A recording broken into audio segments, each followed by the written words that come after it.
Welcome to Breaking the Standard. We are closing the communication and knowledge gap for small businesses in GovCon. I'm Aubrey Gainford, and today we have very special guest with us, Larry Webb. Larry, I'm so excited to have you here. If you could please introduce yourself for our listeners, that would be great. It's a pleasure for me to be here as well. My name is Larry Webb, Larry G. Webb. I am the District Director for the Washington Metropolitan Area District Office called WMATO, and we are the district office of the SBA for the DMV, covering DC, the Maryland suburbs of Montgomery County and Prince George's County, and the Northern Virginia counties of Fairfax, Loudoun, Alexandria, etc. Perfect. And today we're going to be talking about the 3 C's of the SBA, Yes. Contracting, capital, and counseling. So when you and I met before, we talked about that a lot of times people only usually think about the SBA maybe from one lens or from two. So I'm going to ask you to probably talk first about the lens that most people are familiar with, which is the contracting lens. So there are tons of different small business programs, and most of the time people usually focus on like 8As or Alaska Natives, but I'm just curious, are there other programs out there that people don't know about that maybe they should know about? Is my first question. And my second question is GovCon for all small businesses? Yeah, it's great questions.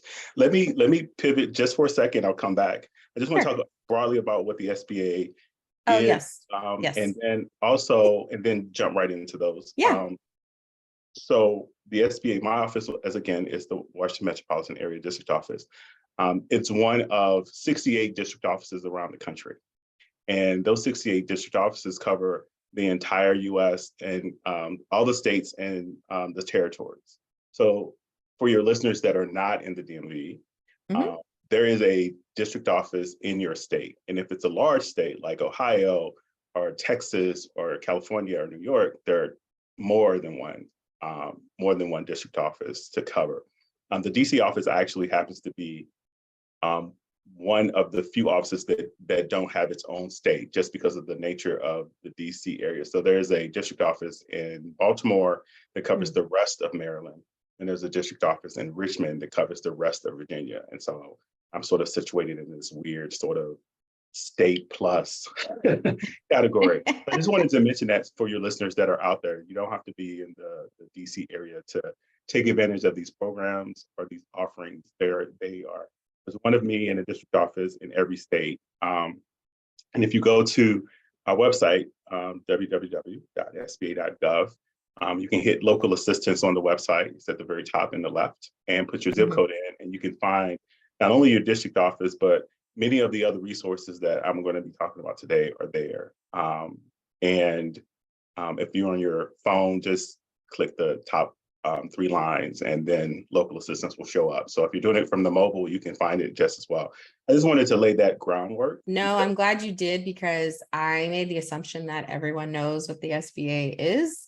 Yes. And I realize that not everybody does. And even if you're thinking about getting into the GovCon arena, that would be one of the administrations you want to know about. So that's a really great piece of information. So thank you for offering that. So to your question, I'll do the second one first. Okay. Everybody get into GovCon. GovCon is not probably for every business.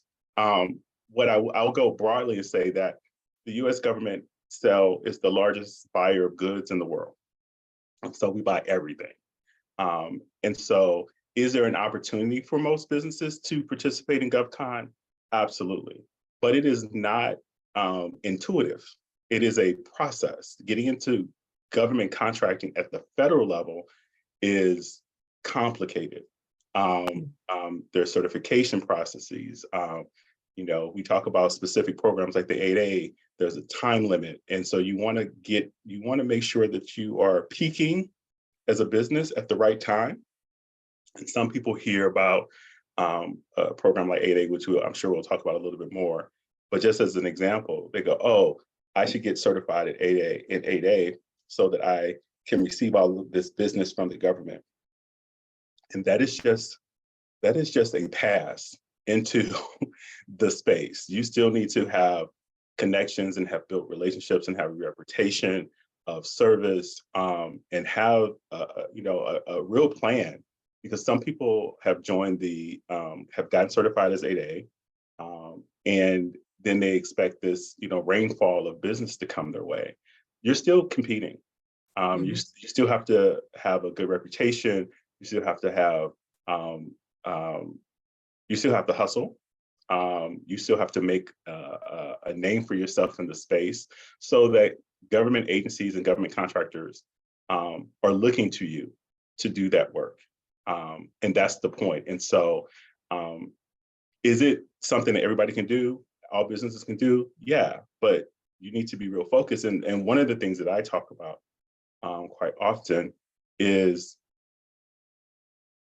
timing. So talking to other 8As, doing your research, investing in those relationships, so that you are positioning yourself once again to peak at the right time. So that's I want to get too much on a, but yeah. No, So, that's great. That's great though. I mean, to your broader question, and then we'll come back and talk about each program. You asked me about the other types of programs that we have. So in the government contracting space, we have sort of the all small business program, which is just literally what it says, all small, which is different than the 8A, which is ostensibly for small disadvantaged businesses. We have the women-owned small business program, which is a certification program that you can do through the SBA, or we have the word is intermediaries out there who can help you get certified in that space. We have the VETS program, which moved from the VA last year and is now administered by the SBA. And that program actually benefits from the fact that we have a new platform called My SBA that is out there, and it sits on that platform, and all of the other programs will eventually sit on that same platform. And the benefit of that is, and this administrator has been very focused on the customer experience. And like many other agencies and companies, things were built at different times and they came in, and so they're either siloed or disconnected. And what we want as an agency is for a small business to have a seamless experience. And so if you are calling the district office, which most businesses do to get assistance with all number of things, they want the district office to know that you have a loan, that you have a contract, that you got a PPP loan, that you are in our resource partner network, which we'll talk about a little bit in a few moments. So all of that information will be housed in one place, so that a person doesn't have to go to multiple systems, have multiple IDs, and the business owner will only have one ID to get into the system to find out about all of those different things. And so that's a really important piece. And that cert, which moved over from VA, is one of those programs. And we also have the service disabled veterans. So those are the sort of the big sort of ways in which small businesses can interact from a certification standpoint. But small businesses can also interact with agencies because, and it's a little less known, but we have like a $10,000 threshold on credit cards. And so under that $10,000 threshold, a company or an agency can buy any number of things out there. And so there are small businesses that really take advantage of that. You're not certified, but if you're selling a product that is, not over $10,000, and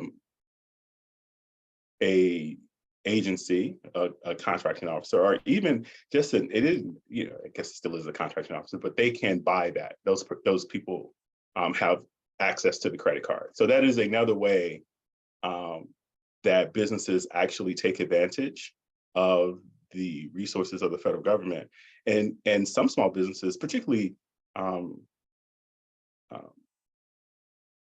businesses that are, one person businesses, you just providing a service, you do pretty well. Like people Yeah. do like six figures in that space just by selling their their services. So those are the big ones. So I just wanted to make sure to touch on those. No, that's great, because I think that helps dispel the myth that you have to be certified, because that would be a great way for you to start. And then if you decide you want to get certified, you have a little bit more time to figure out what would be the right certification for you. And I'm so glad that you mentioned about the 8A program, because we've talked on a couple of different episodes about how you should not jump right into the 8A program, how some companies literally get right out the gate and they jump in there and they lose a couple of years because they didn't take the time to, really like just get, settled and seasoned, and then really figure out what they wanted to do. And then they lost time because people forget, you only have a certain amount of time. And then when you graduate, you're done. And so a lot of people specifically look at the date, because I'm putting on my contracting officer hat for a second. We can award up to you until the day before your expiration of the 8A program. So if you're an 8A today and I award you today, it's okay. But if I award you tomorrow, I have to go find another 8A, because Absolutely. if you award something in the 8A program in contracting, and I'm just going to be a nerd for a second, it has to stay in the 8A program unless the scope of it changes so much that it needs to be taken out. Otherwise, you actually have to like fight and barter to get it out, because we've tried. And so it's great for 8A companies, but for the government, it's like, you got to know it's got to stay in there. So, but I'm really glad you brought that up. But I'm so happy that you were so well versed, because our job quite often is getting contracting officers to understand the nuances of these different and I didn't mention the hub zone, so forgive me. Yes, that's a big one. Yep, we talk about that a lot with our agency goals and stuff. Yeah, absolutely. And that's one of the ones that it's harder, because it's not necessarily on the contracting officer's radar. Yeah. And a lot of times the hub zone programs are people obviously that don't fit into those other categories. Some people are in multiple categories, so they're women owned and 8A, maybe even that. But like the hub zone program sometimes is businesses that don't fit in those other categories, but they want to be certified in some way or fashion. Convincing contracting officers that is still a viable way to award a contract, and that you can do a sole source, in that space, or or at least put it in that space, and then have other hub zones compete for it is difficult. And that's our job, is to raise the awareness, because I'm not interviewing you, but I will one day. I will talk to you about this later, about the contracting officer is stressed. They have billions of dollars to get out, and they want to do it in a way that is obviously sound, but the easiest possible way, because they have so many other contracts to get out, particularly this time of the year, right? I would love to have that interview with you. So you let me know, because I will say, because I was a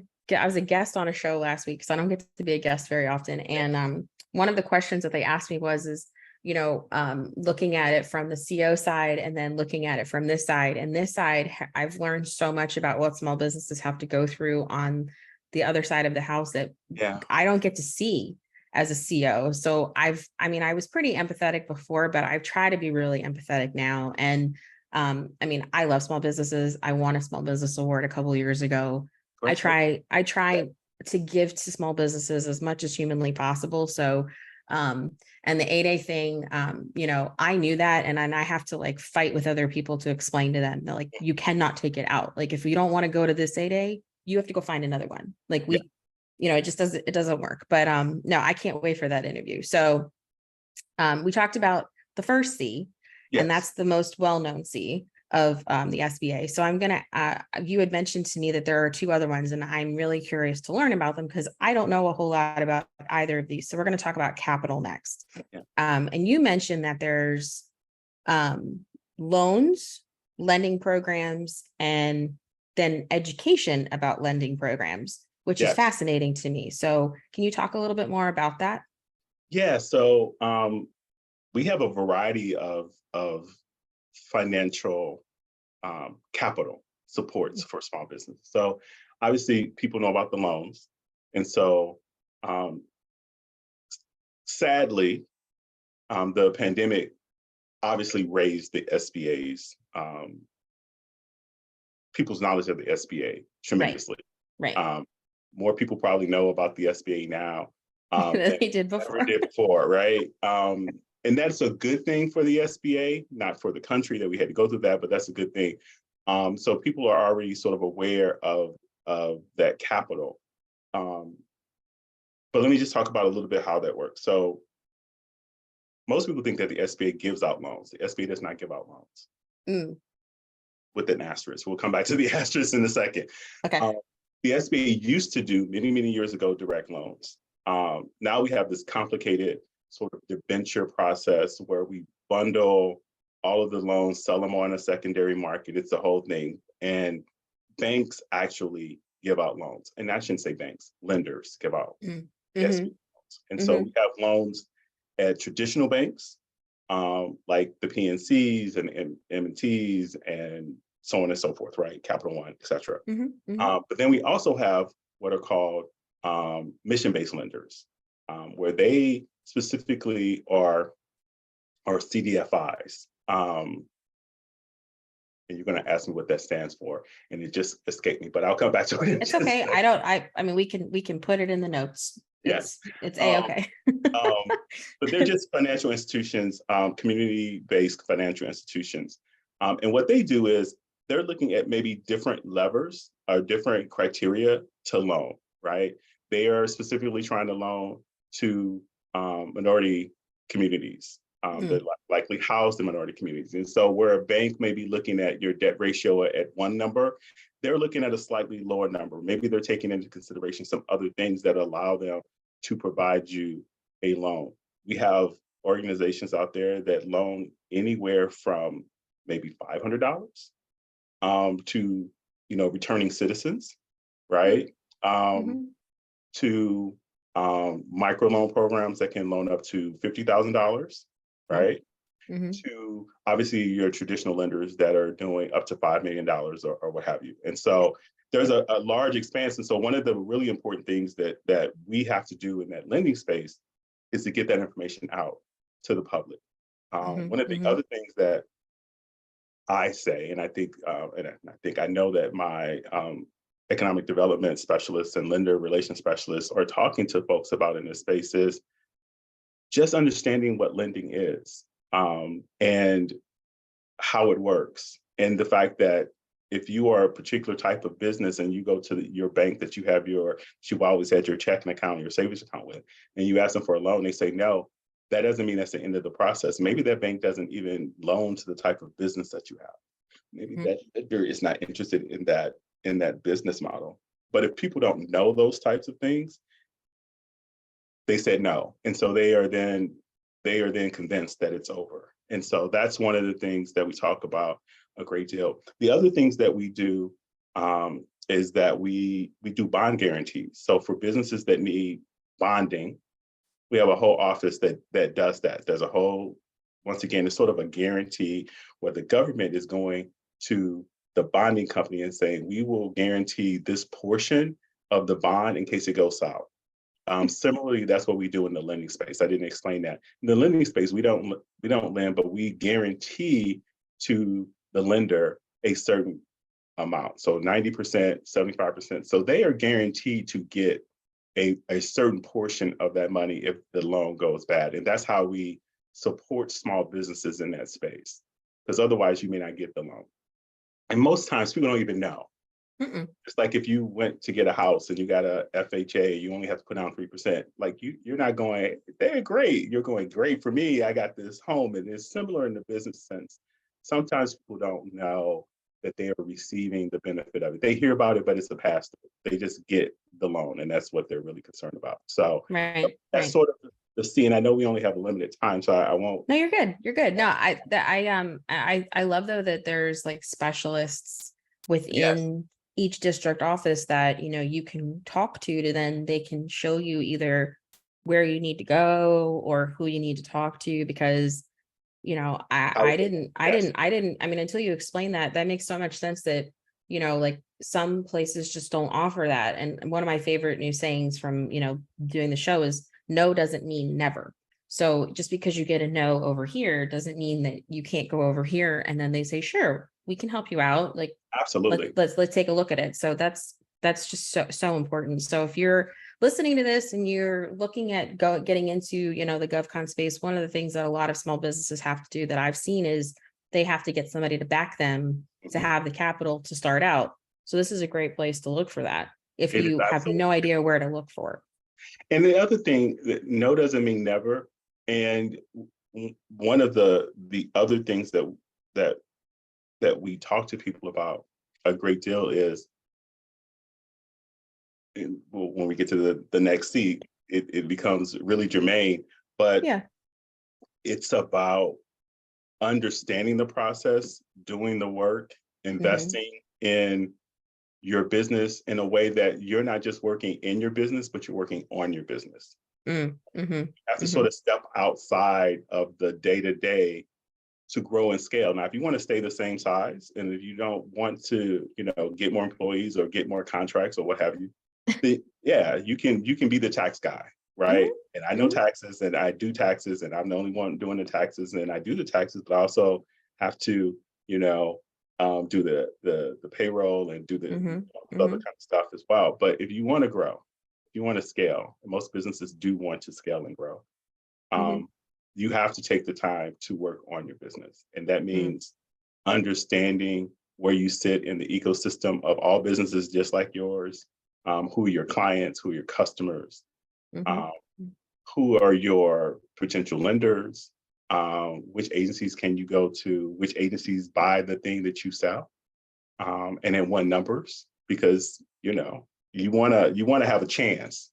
You want to have, Absolutely. um, Absolutely. and so um, that's that space. And so, which leads me to the third C, um, Perfect. which for me, actually, and I say this all the time, I actually think it's the most important C Hmm. of the three C's because it underpins, if you don't know anything about government contracting, you've never gotten a loan, particularly a loan of substantial size, right? Because if you're doing government contracting, you're going to start getting loans, you're going to need to get loans of substantial size or Hmm. partner with someone or do whatever in order to just cover the base, right? Hmm. And Hmm. so that is counseling. Mm. Third C. So we have contracting, we have capital, and we have Hmm. counseling. For Hmm. me, that is the most important because we as an agency have that entire network that I talked about, those 68 district offices. Well, lay on top of that 68 district offices, multiple counseling services that we've already paid for through your tax dollars. So we have counselors at what is called SCORE. And SCORE really is sort of, it used to be retired executives. Now it's just people who have had a career in business. So CFOs, CEOs, um, um, former owners, and what have you, who volunteer their time. Like this is all Wow. volunteer I um, didn't know that. to help small businesses navigate the terrain. And Wow. so, wouldn't it be great if you were a small, you owned a bookshop, right? And or let's say a printing press, and you wanted to get in this space to talk to someone who worked for a huge printing company, or or Barnes and Noble, or some great, to talk to them about the the things they've learned, the things that they've gone through, how they made their business profitable. Now, maybe they're the CEO of Amazon. That's different than if you were a local mom and pop, but there's still lessons to be learned there. Hmm. Lessons around Hmm. HR, lessons around marketing, and some of these people were not at Amazon. They were running their own businesses and were very successful and had decided to share that. And so that's one of our, and the great thing about SCORE is SCORE, they all do to some degree, but SCORE has sort of a national network. So let's say that you are that printing press person, right, or the tax person, or what have you, or the caterer. Being able to talk to someone across the nation potentially, finding someone who did that thing or who can answer that question for you. How did you do X? How did you figure out how to go from baking cakes in your kitchen to having a space, a commercial space, right? What was that path like? What things did you learn that you would share with me so I don't do that, right? Exactly. Because why are you trying to create the wheel again? And that's really the message that I try to share with small businesses and my colleagues and other offices too. You shouldn't be trying to create the wheel. Time is money. You probably have very little money at the very beginning of your business. So any amount of time that you're wasting, when you're up in the middle of the night trying to figure something out, there's probably someone out there who can help you navigate that. So that's one. We also have the small business development centers, which are very similar. But once again, these are in every one of the district offices. Here in the DMV specifically, we have a SCORE chapter that is co-located with us, but most of the SCORE stuff happens either virtually or they will just meet you wherever. They'll meet you at the local library, they'll meet you at Starbucks and whatever. So you don't have to go someplace. They typically will just come to you, or they'll do it, via, Zoom or some online platform. More so now, post-pandemic. The SBDCs, Small Business Development Centers, are similar. People meet you or have you, but they are typically, not always, but they're typically connected to a college or university, and sometimes they come through the state in certain. So we have one at Howard, we have one at Bowie State, we have one at University of Maryland, College Park. We also have one at Mason. That are housed there, and then their offices may be elsewhere, and but once again, that is a counselor that can help you navigate, particularly the local stuff. And for me, that's where the SBDCs and we'll talk about the WBCs come in. As a small business, you need to learn about government contracting, you need to learn about, SBA loans or what have you, but you may also want to learn about the local city and state stuff in your community, because they also have government contracting, right? They also have programs, and those small business development centers and our other resource partners typically know about those local things as well, right? So there's this local grant coming out of DC to help small businesses that are brick and mortar, update themselves. You want to know that, right? And that's not something that would necessarily come across your path, while you're scrolling through Instagram or what have you, right? And so, or watching TikTok videos. So that's why I'm so focused on getting people in that ecosystem, even if you just sign up for their email blast, because they're giving, they're doing,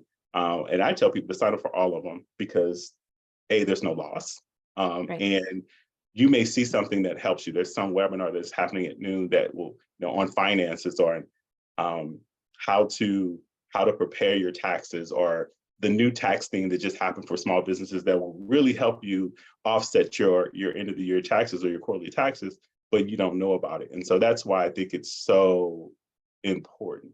The other two, that's actually more than two, women's business centers, which under this current administration has grown. So we have one in every state now. And women's business centers, it's sort of a misnomer because men can go to women's business centers. It's not only for women, but women are the fastest growing small businesses. They need those sort of supports. And sometimes, just like we're going to talk about the community navigators, sometimes it is more comfortable talking to someone who is of your gender, is of your race, is of your ethnicity.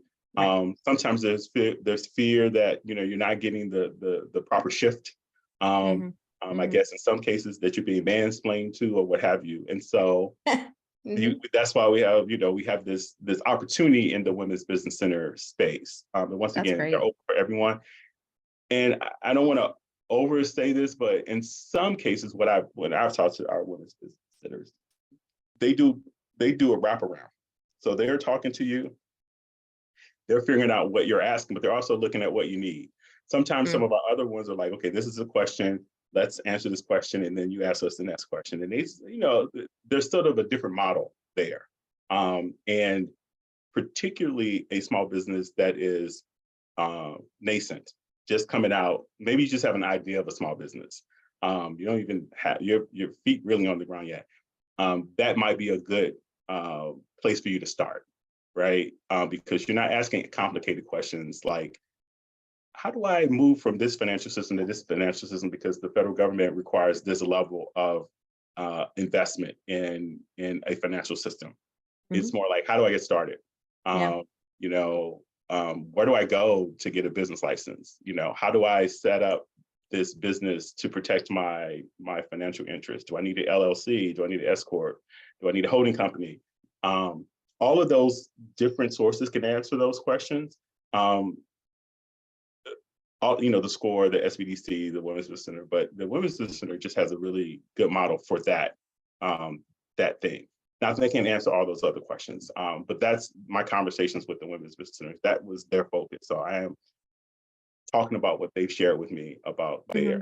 One of the things that's really exciting in both the Northern Virginia one and the Montgomery County one here, the Women's Business Center, they have focused independently of each other on childcare and women businesses around childcare and helping those women, and sometimes men, but mostly women, institutionalize those things. So you're not just taking some cash and not valuing yourself and understanding that this is a business and it can be run like a business and it can scale like a business. And so and that was particularly true, obviously, during the pandemic, because so many people needed childcare, and that was an industry that was hit very hard.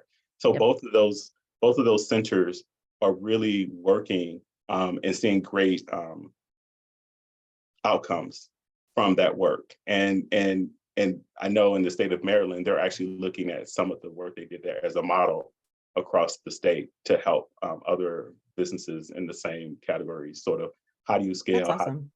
So that's the last one that I'll talk about is the traditional one, is the Veterans Business Outreach Center, which is called VBOC. So just to recap, we have SCORE, Small Business Development Centers, SBDCs, Women's Business Centers, which is WBCs. Government likes an acronym. And then the Veterans Business Outreach Centers, which based on their name, you can tell is based on veterans. And similar to the Women's Business Center, the Veterans Business Outreach Centers are focused on vets. And the reason for that is veterans have their own culture. They have their own sort of way of talking and thinking. And I had an experience with a veteran where he told me that he had this idea of building this business in Afghanistan. This is pre us pulling out of Afghanistan. And he was talking to businesses and talking to banks, and they just didn't understand, like, what is this thing that you're trying to do in Afghanistan?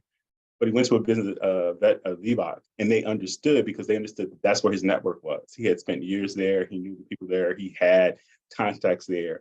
And it was like, yeah, that's a great idea. Where, if you don't know the culture, you don't know the experience of a vet, you would not understand why someone was trying to start a business halfway around the world and how they could possibly do that. And so the last thing I'll mention in that regard is in the last 2 years, we're actually coming up toward the end of it. We hope to expand it. The agency did grants to what are called Community Navigator. It was a Community Navigator pilot program. And so this program was a way to reach even further into communities than we had before. And so as an example, my district office has 4 Community Navigator hubs. One is the National Disability Institute. So we're working with Gallaudet, which is a school for the hard of hearing, deaf and hard of hearing. We're working with the blind community, with the physical disability community. Not only working in those communities and delivering information, but then working with other providers to let them know these are the things that these communities need by way of support. This is how to communicate with those communities. These are the challenges. And so if you are a provider like a VBOC or a WBC or SBDC, we're working, National Disability Institute and their spokes, because it's a hub and spoke model, or working with those other entities. We also have hubs with the National Black Chamber, the National Hispanic Chamber, the National Asian American Chamber, et cetera, the National Urban League and some other places. There are, Native American focused spokes and hubs, so that, and I don't know if people in the audience may be familiar with this, a lot of them likely are. There's sometimes distrust of government. There's sometimes distrust of institutions for reasons that we don't have to get into. And so this is a way of